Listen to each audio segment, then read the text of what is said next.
So in last 3 sessions we have discussed about some of the metrics that may be useful to make a decision. In this session also we will discuss some more metrics related to the recruitment only, so that you can plan your recruitment activity better.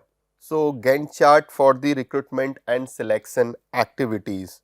So you will see sometime what happens, we are not able to keep a track on the activities, what is happening. So in this case I suggest each recruitment manager should have the Gantt chart of the various activities of recruitment and selection, so that after this activity, once this activity gets over, then you can analyze where or in which step more time has been taken. So here you can see these steps of recruitment and selection that you have already learned in previous sessions.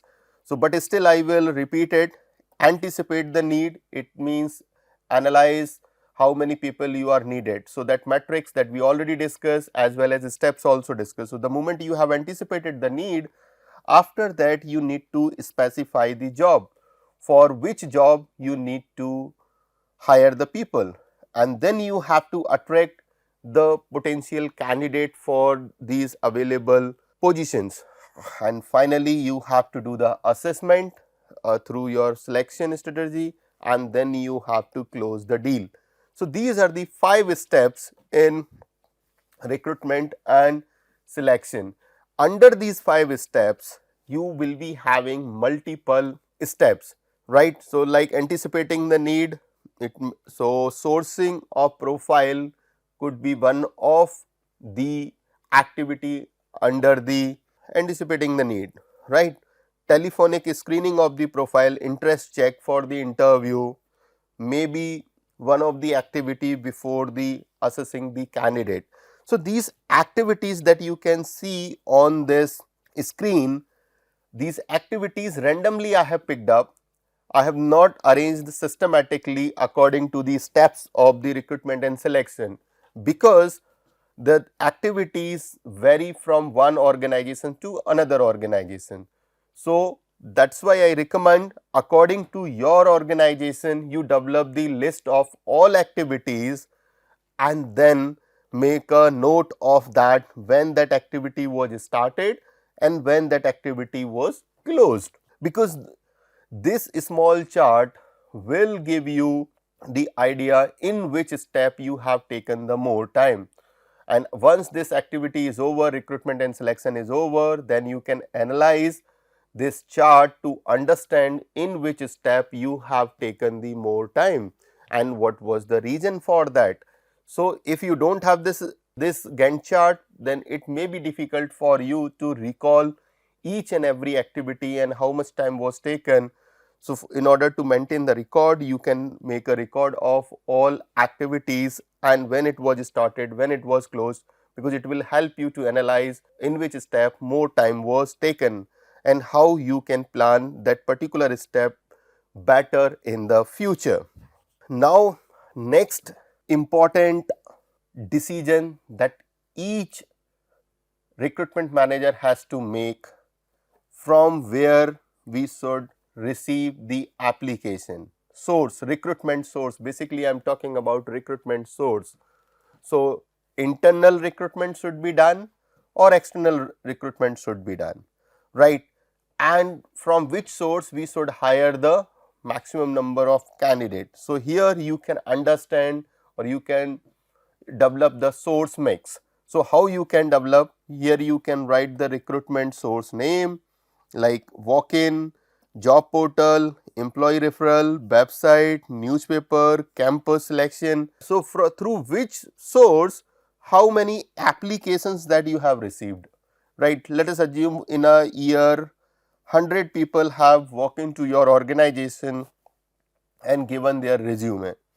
From job portal, let us assume you received the 2000 application. Internal referral, let us assume you receive 500. Through website, let us assume you receive 5000. Through newspaper ad, let us assume you received 6000, and campus interview also you had selected some of the campus and then you have gone for the interview. So, let us assume 200 that you have. Now, you can calculate the cost per application. Cost per application, that is what you can calculate for each source, right, and then you can decide what is your recruitment budget and for which source you should spend more so that you can get the maximum number of job application, maximum, not only maximum, as well as one more thing that I would add to here, maximum relevant job applicants, that application that you can receive. So, that is how you can make a decision after doing this source recruitment source mix analysis. Now, question comes, you need to hire internal candidate or you need to hire external candidate. Externally you need to hire it, right. So, 4 parameters that I suggest on which you can make a decision. First thing that you need to include expected pay increase. So, if you are promoting internal candidate, then how much salary hike that you need to give. If you are bringing external candidate, then how much hike that you need to give. So, this is the analysis that you have to do here. Why it is important to do that? Why it is important that you need to understand? Because if you will bring more external candidate and you will give them more salary hike, then over a period of time it will change the structure of your compensation in your organization, right, and that may have consequences in the organization. So, that is why you need to understand when you are hiring any external candidate how much hike that you are going to give in the case of fresh, in the case of experienced person, in the case of a fresher, right, in the case of mid career employee.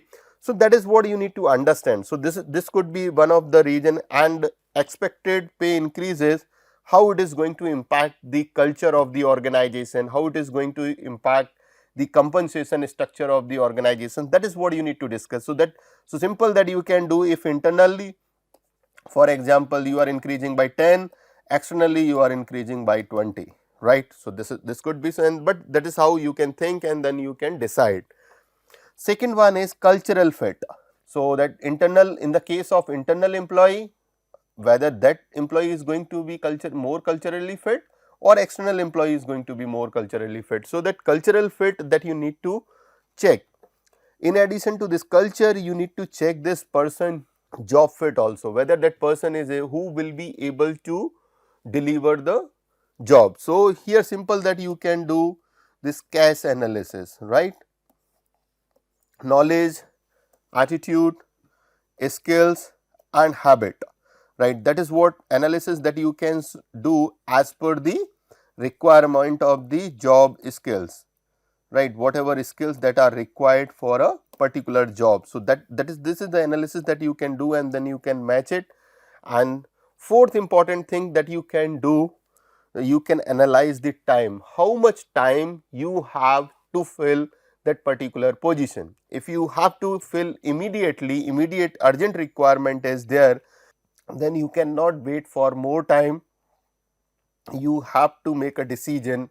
It is possible you might have to select the internal candidate if urgently you have to fill up that position.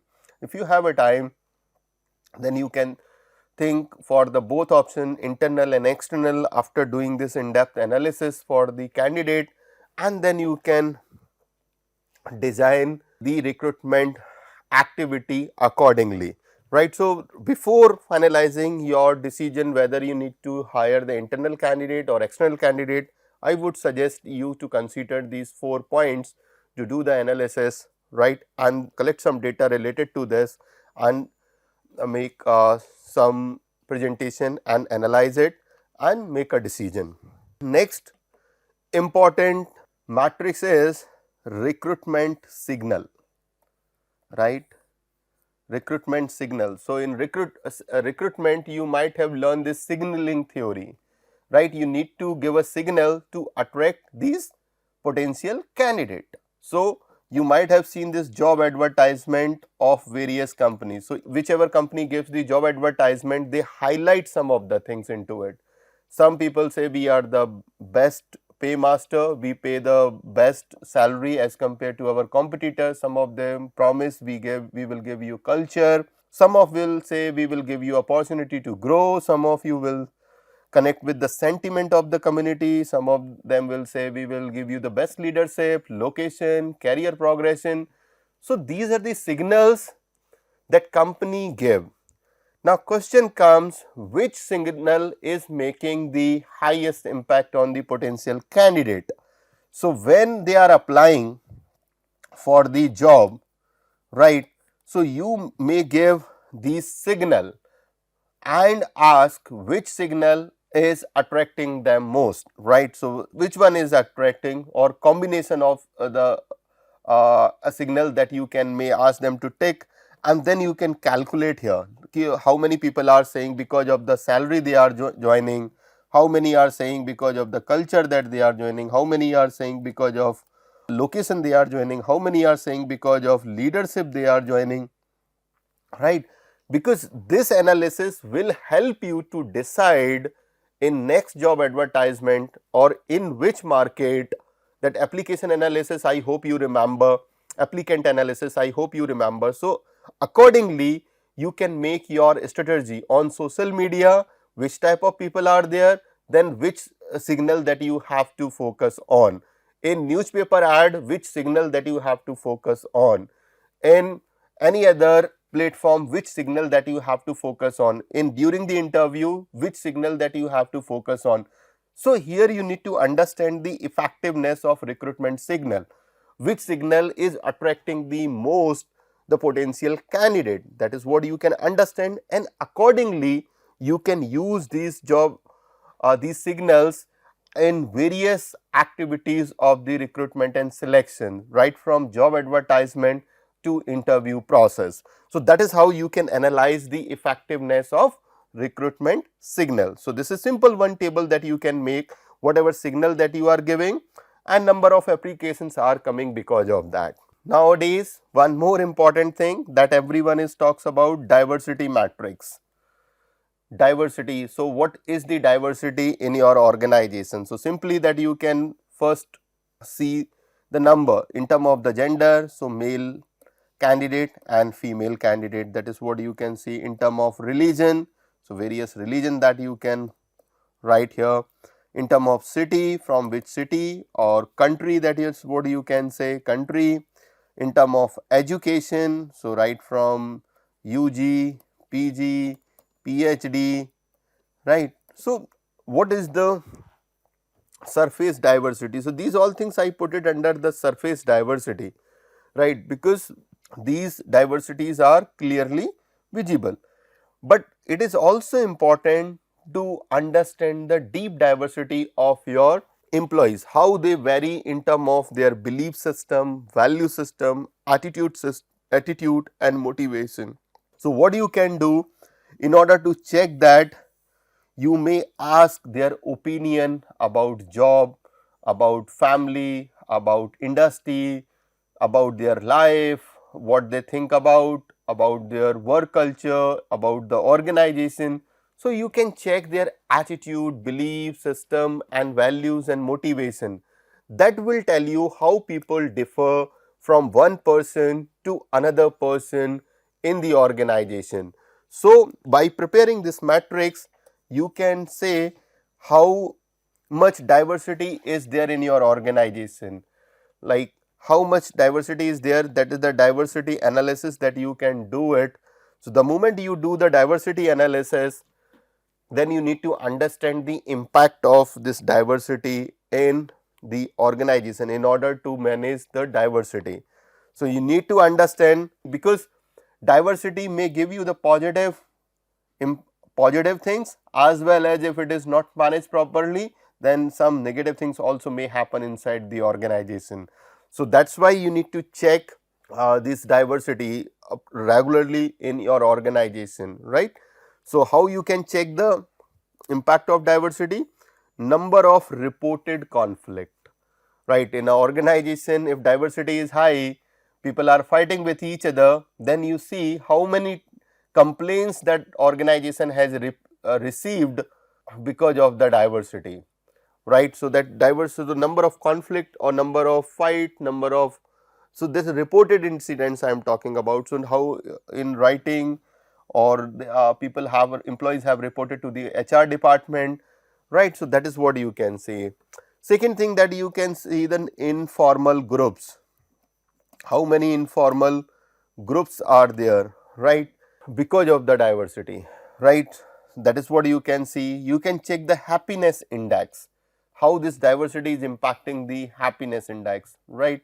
Knowledge sharing in index and employee engagement index, right? So, the moment you will see these index, and if diversity is increasing, so like here you can see through this matrix you can understand whether diversity is increasing or diversity is high or low, right. So, this matrix will tell you diversity is high or low, right. The moment you have understood high or low, and then you can check how it is impacting these variables, right. I have just written these variables. If you want to see some other variables, that also you can check, right. So, number of conflicts, number of fights, number of informal groups, happiness index, because this impact analysis will help you to understand how this diversity should be managed inside the organization, or should we promote the diversity or not. The decision also that you need to take, because diversity, if you have a diversity, it does not mean that you will get the best result. You have to manage that diversity. If people are having difference in opinion, then you have to manage that one, right. Next important is that everyone will ask you one question, whether this recruitment process was effective or not. That is the question each manager has to answer. So, how you will answer this question, right? So, question that you can answer in terms of two phases. First phase is pre-hire. So, before hiring process, before making the final decision about the candidate, what are the things that may reflect your effectiveness. So, first thing that you can see, year wise you can compare the number of application, right, number of application that you are receiving department wise, right, or total application organization wise, right, total application department wise, and that is the analysis that you can do it. Then what is your job offer acceptance rate? Offer is given, and then how many people are accepting the job offer.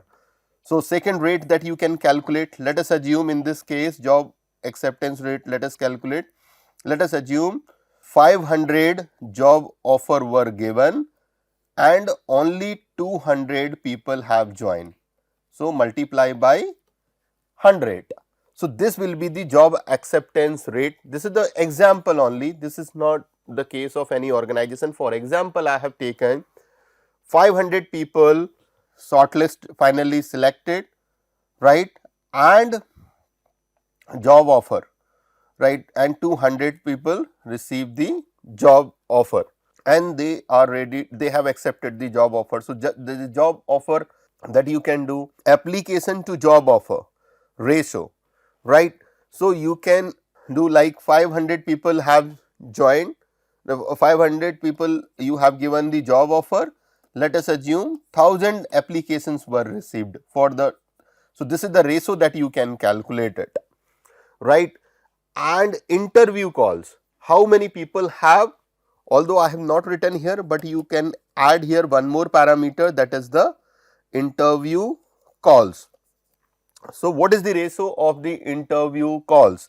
Let us assume you have given 500 interview calls, only 100 people have appeared. So, how many people, how many interview calls were given and how many person appeared in the interview process, right. So, these are the these are the numbers that you can calculate in order to define the recruitment effectiveness pre-hire, right.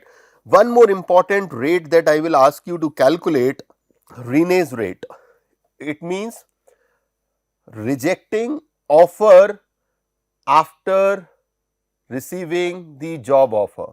So, this phenomena that you can see very high is there in IT industry. In IT industry, people receive the job offer and then they reject it. What they do? They join next organization with another hike, right. So, this phenomena that you can see. So, for each organization you can calculate the renege rate also, because it indicates that you were not able to check the right kind of motivation for your employee, right. So, these are the statistics that you can calculate pre-hire in order to define your recruitment effectiveness in pre-hire stage. Similarly, we will calculate some of these statistics post-hire also.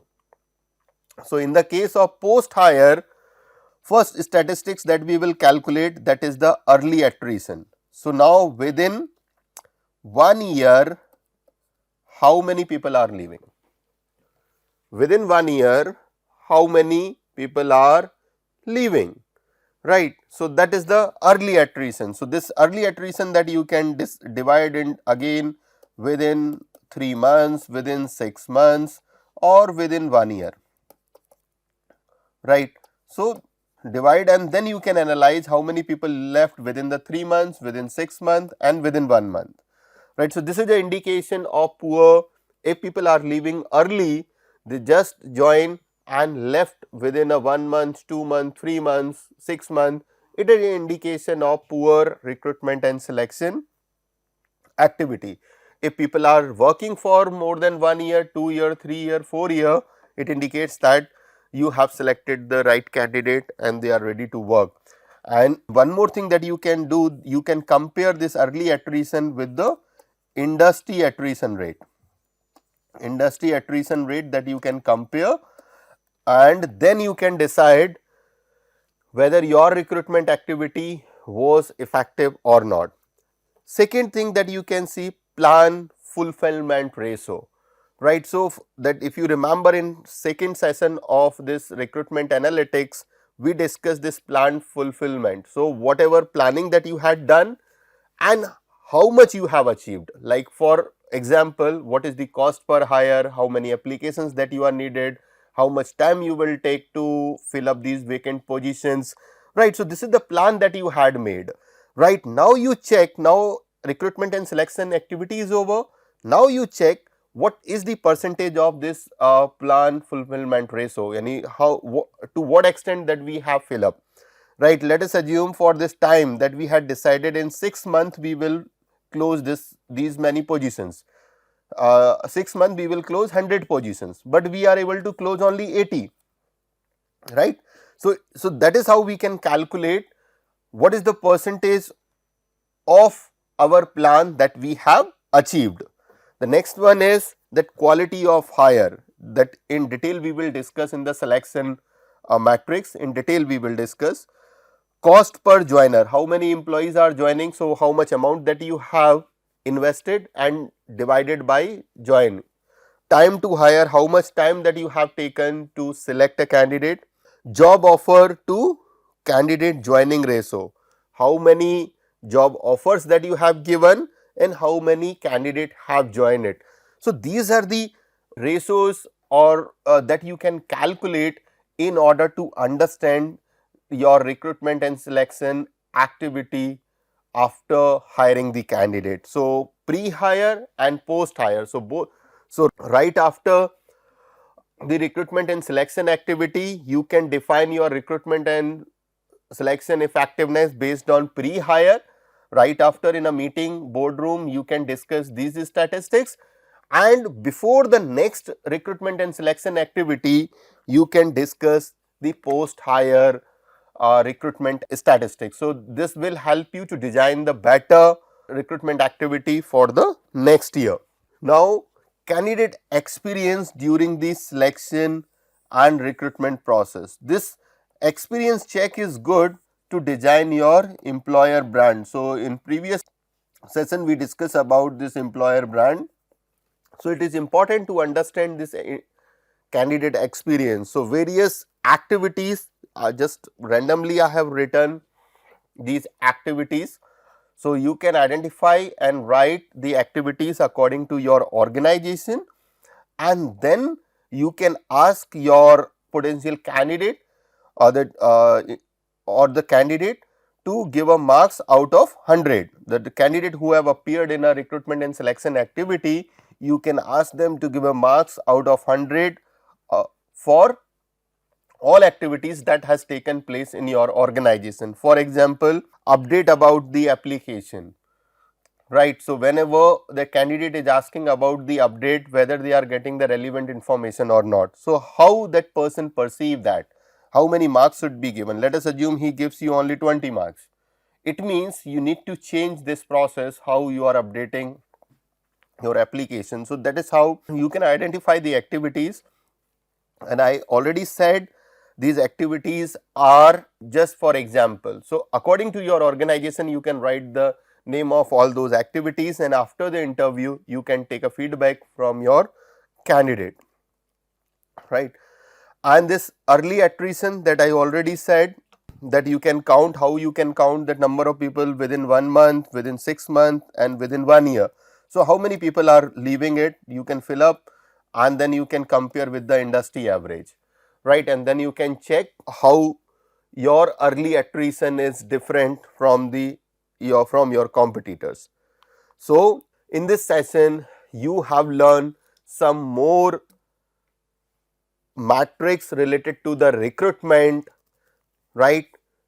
So, I hope you would have understood these all metrics and their application.